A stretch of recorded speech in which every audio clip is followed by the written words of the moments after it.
Well, here we are. It's time for another edition of Jonesing for Football. It is game week for the Dallas Cowboys and the Tampa Bay Buccaneers. And I have a very special guest to kick off the new season. She's a reporter for the Tampa Bay Buccaneers. I know her from going back to her high school days in Southlake, Texas. It's Casey Phillips. Casey, welcome to Jonesing for Football. How you doing? Doing great. It is such an honor to be on here. Thanks for having me. Well, and it's so fun because I know Tampa's got to be going crazy. Well, they've been going crazy for ever since Tom Brady got there. But the City of Champions is ready to defend their crown on Thursday night against the Cowboys. Just how excited is the city of Tampa?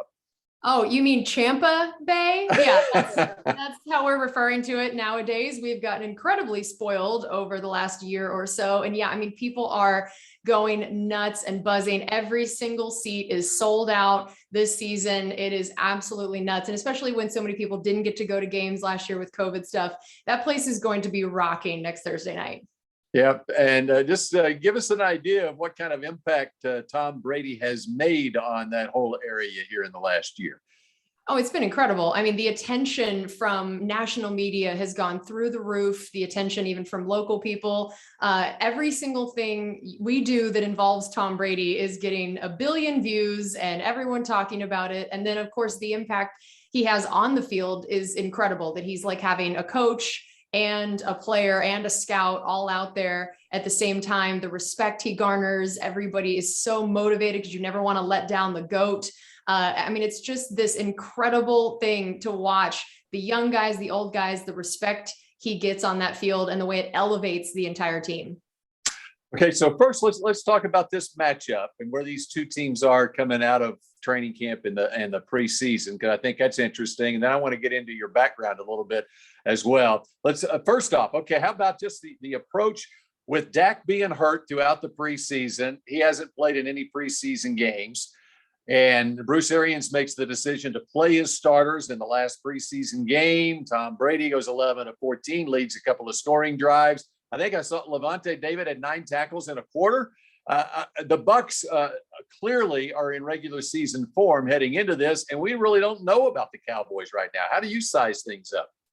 Yeah, I'm not going to lie. As a person who did grow up watching the Cowboys, I don't know that I would have wanted this to be the first matchup that Dak has to face coming off of that injury and not getting the time in the preseason. I mean, of course, the Cowboys offense has a lot of weapons, and they're a team that looks like they could be really good on that side of the ball this year. But for him to have to face the likes of Shaq Barrett, Jason Pierre-Paul, now our rookie first-round draft pick, Joe Tryon-Shoyinka, who's gotten some sacks in the preseason. Then, like you mentioned, Levante David, Devin White, in our opinion, the best inside linebacker duo in the whole league. I mean, that's a potent thing. And then, oh yeah, Ndamukong Suh and Vita Vea clogging up the middle up front. You know, they had the #1 run defense last year. So that doesn't mean that Dak can just hand off to Zeke to try to get in some of those rhythms if maybe he's still knocking some of the rust off. The Bucs are not a team that's going to give a lot of that up. So I think they're really going to try to force Dak to make some plays. And I think when you have a group that's as aggressive as they have been, Todd Bowles loves sending diverse blitzes. It's a tall order for Dak coming back and this being his first game. You know, it was funny. Michael Irvin did the final preseason game for the Cowboys against Jacksonville last week. And he said he saw Tom Brady at the Hall of Fame ceremony. And he said Brady came up to him and said, "We are going to kick your boy's rear." We laughed about it. Who knows what? Michael would not reveal what he said back to Brady. But he did say, you know, that just shows what kind of competitor that Tom Brady is. What is it that you have, what has stuck out the most to you, just as you've been able to cover him over the course of the last year, why he has been so successful for over 20 years in this league now?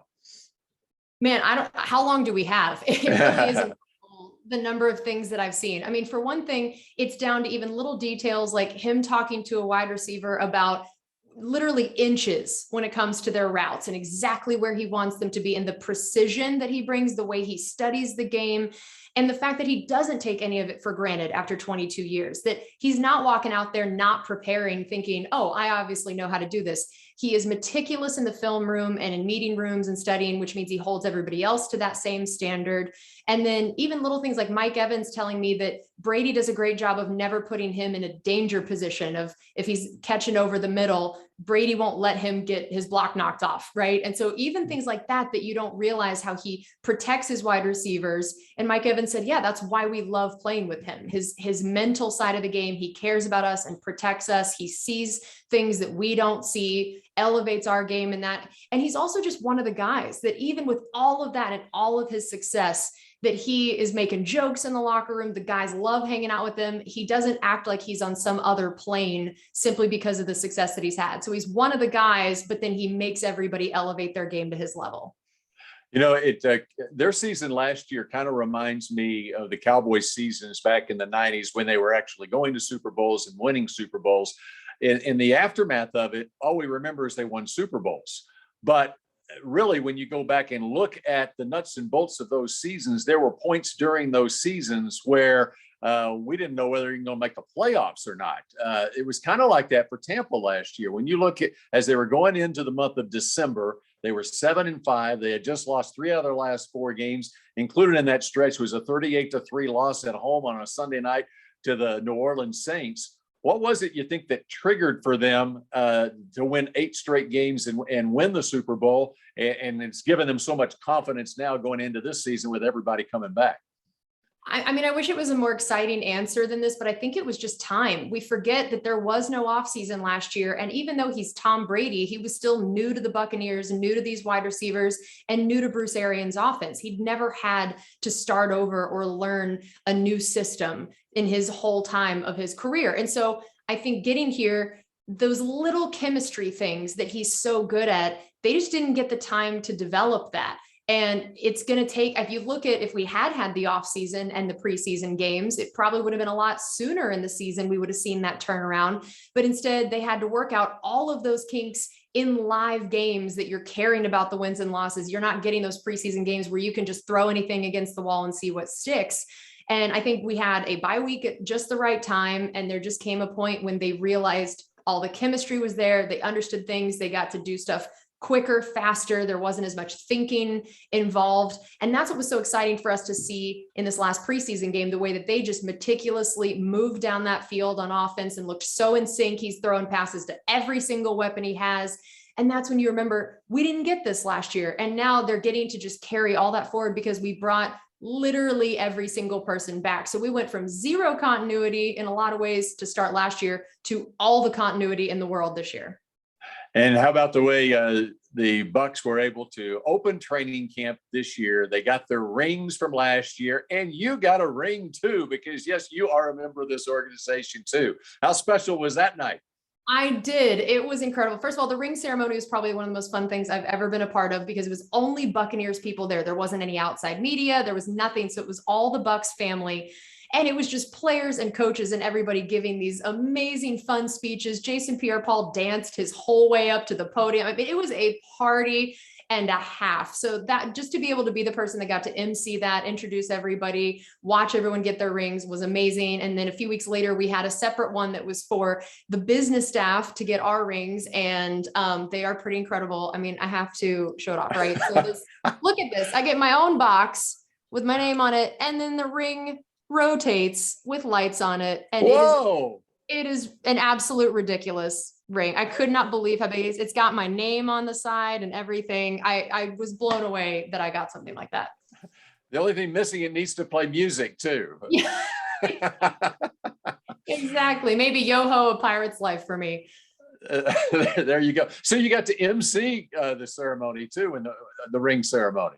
I did. Yeah, it was amazing. And basically all they told me was, yeah, just introduce all the people speaking, say something fun about them. And I was like, okay, great. So yeah, it was basically me and the entire team up on stage because of COVID protocols to be separate. And then all the friends and family members were out in the audience watching. And it was just me with all the players and coaches and everyone up there. And we had walk-up music for each guy that spoke. And of course, Bruce Arians, the coolest coach in the whole league, walking up, with his cigar and scotch, and just the swaggiest coach in the land. And it was a blast.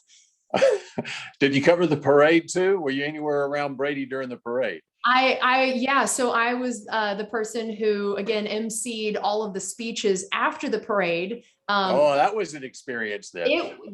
Yes, an experience is a perfect way to put it. Yeah, I think I remember just standing there on stage and everyone getting off the boats, and all of a sudden there's just people everywhere. And we were trying to have things be COVID safe. And it was just chaos. The whole parade basically got planned in like 24 hours, I think, because everything kept changing with COVID stuff. So, I mean, literally, like, we're talking 10:30 the night before is when I'm figuring out what I'm supposed to be doing with the MC role. And then, yeah, I just got to stand there and, people are spraying champagne, and a guy's taking the microphone and just freestyle rapping up there. And I was like, this is the craziest thing I've ever seen. And they told me it was my job to get everybody off the stage to start. And I was like, yes, I seem like the perfect person to tell 300-pound men that are celebrating that they need to get off the stage so we can have some speeches. So yeah, it was a crazy time, but it was so much fun. Same thing of just getting to be part of the Buccaneer family, and to see all of the work come to fruition there, and the excitement. And that was when Bruce Arians and Jason Light were making all those promises of, we're going for 2, we're bringing everybody back. Every free agent that would walk up there, they'd be like, we're bringing you back. And we all just kept thinking, he's making a lot to promises here. I don't know if he can keep these. And then lo and behold, they did. And they brought every single one of those people back. You talk about the work coming to fruition, and that brings me to your backstory and growing up in Southlake, Texas, going to Southlake Carroll, and that's where I first met you. And I looked at it when I saw the pictures you were posting, the videos from the Super Bowl. It warmed my heart because I knew where you came from and what you were like in high school and how much you wanted to be a broadcaster. You started up your own broadcast, or the school didn't have a broadcasting club, well, as far as I remember, and you started it up. I mean, this is something that you set your mind to, maybe even before high school, that this is what you wanted to do for a career, for your living. And then you've been able to realize it and been on the world's biggest stage at the end of last season. I mean, it just really warmed my heart to see it. Tell me a little bit about where it all, you got the idea to begin with, the genesis of why you wanted to be a broadcaster. Yeah, well, actually in 6th grade at Durham, they had a little school news station, very serious breaking news like the lunch menu. And I got a chance to anchor that, and I loved it. So 12 years old, I was like, this is it. This is what I want to do. And then, yeah, in high school, they had a broadcast class that I decided to take, and same thing, got to be on the school news station at Southlake Carroll High School, and started up the broadcast club that Pat Summerall was nice enough to come and speak at, which was just unbelievable to us in high school there. And then my teacher, for my broadcast class, Miss Rose, was like, I know this is what you want to do. I'm going to let you do some interviews for internships. You're not going to get them because you're 17, but it's just some good practice. And it was with the Mavericks and Fox Sports Southwest. And lo and behold, I ended up getting both of them as a 17-year-old. And basically, yeah, from age 17 to 21, I interned with the Cowboys a couple times, the Mavericks, Fox Sports Southwest, and then CBS for a couple summers as well, and got to cover the Rangers and just a bunch of other things in the area. And I mean, completely set me up for so much success. So it was such a testament to Southlake. And then, of course, you were such an asset in all of that as well. I brag all the time about you being nice enough to help a high school student out. And it's those little things like that, the people who take time to invest in you, and the opportunities that Southlake afforded me, that, yeah, it set me up for just this incredible career where now, since college, I've worked at Disney. I worked for an NBA team in DC. I worked for the Rams in St. Louis. And then now here I am winning a Super Bowl with the Buccaneers. And what I remember, you were also a basketball player, played for the Lady Dragons, Southlake Carroll, very good basketball player, and played multiple years. Were you on varsity as a freshman or sophomore?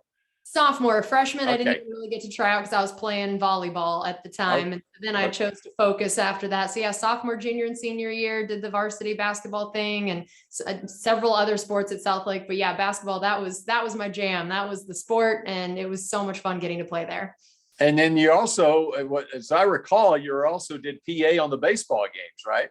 Yeah, I actually got to do PA for baseball some, and I even did some color commentary on a couple of the football games that the Dragon Council guys were nice enough to let me do some of that as well. So yeah, I got to do play-by-play a little bit in color for football and PA for baseball, and even got to be part of crew, being at all of the football games. And so yeah, when you are as embedded in Southlake football as that, it sets you up for a lot of it later on of now being in the NFL. It is crazy to me how even with all these professional NFL teams, for everybody else, I tend to say, oh, I'm just from the Dallas area because people might not know Southlake. But in football, I say I'm from Southlake and everyone's like, oh, yeah. Like all these NFL guys even know Southlake's history there. And I have a prediction. I think your NFL career, as great as Chase Daniel, a fellow Mizzou grad is, as great as his career has been, and he's been able to stay in a long time, I think you are going to have a longer NFL career than Chase Daniel, and in fact, might have more Super Bowl rings than Chase Daniel when it's all said and done. We'll see. Right now, we're tied. We each got one, and yeah, I think that we'll have to see. Maybe I can outlast him. It's easier when you're not getting tackled by 300-pound men. Occasionally, it's a little easier to have some longevity. I think he'll probably beat me in the money front in the long term, but maybe I can beat him on the years front. What advice would you give high school kids that have the same dream that you had at Southlake Carroll whatever it was, 16 years ago? Yeah, I would say we don't have to say how many years ago, Bill. No, I think the advice I would give is just, as you can see with me, it's never too early to start dreaming and to start working for your dream. And use the resources around you. You never know who the people are that are going to be able to give you that internship, that interview, that piece of advice, that connection. And just to know that you can make it, that it's not just something that you see other people doing, that it can be you as well. And just to get every possible set of skills that you can. That for me, I ended up doing an internship that was a lot of social media, marketing, PR that you would have thought had nothing to do with broadcast. But then when I got hired with the Wizards in the NBA, they told me that was exactly why they'd picked me, is that I had more skill sets that would come into play than just broadcast ability. So learn everything. Nothing is ever too big or too little. I started out as an intern just logging baseball tapes in a windowless room, watching on a tiny little screen. Nothing is too small for you or too big for you. Learn all the things and use all the contacts around you and just go for it. All right, finally, tell me, what was that moment like in Tampa Bay's own stadium when they win the Super Bowl? The video is classic. What was going through your mind at that point? What was that scene like for you? You watch it on TV every year, right? You watch the Super Bowl, you see the moment, you see the confetti, you see everybody celebrating. But man, when it's your team that you've worked for, that these players and coaches and their families, and it's something that you have wanted so much that you feel a part of, standing there in that moment in our stadium, knowing we're the first team to do that, and that confetti started to fall, it was overwhelming. I really didn't expect it to even feel as overwhelming as it was, but I watched guys like Mike Evans with their kids out there doing snow angels in the confetti. And, I know all of them and what amazing guys they are and how much they've given back to the community and how much their, spouses and kids and parents love them and have rooted for them and what they've put their bodies through. And it just was this moment where all that work they've done was worth it. And finally, they were getting recognition and credit for who they are, both on and off the field. And to just feel like I was at all a part of that was absolutely unbelievable. I even reached out and grabbed some of the confetti to keep, just as a reminder of that moment of, like you pointed out, 17-year-old Casey, trying to get her first internships, anchoring the high school news. If 17-year-old Casey could see me now standing in the Super Bowl confetti, I just would have never thought it was possible. That's so cool. Okay, so what do the Bucs need to do to go back to back? Can they go back to back? Yeah, when you bring every single person back, why would you not still be one of the favorites to go there? I think, as always, a lot of it is luck and injuries, and especially even still with COVID and who's available when. I think if the Bucs stay healthy, I don't know why they wouldn't be in just as good of a position, because again, now they're coming in to start the year at such a higher place with that offense and the continuity, and the same thing, even the defense. They kept even almost all of their coaches. Like the continuity here is unbelievable. So they can hit the ground running and try to only get better and throw even more complicated things into the schemes for other teams. So yeah, I don't know what would keep them from doing it other than potentially things like just who's available and who's not. But even missing some key pieces at times last year, they found ways to plug those holes. So yeah, I think that is their goal. They are doing everything possible. There is no resting on their laurels here. They want to go for 2. Well, I can't wait to be there myself on Thursday night when the Cowboys come to town. It's going to be fun. And Casey, I cannot thank you enough for joining us here this week on Jonesing for Football. Great preview of the season opener. Appreciate it, Casey. Yeah, thanks for everything, Bill.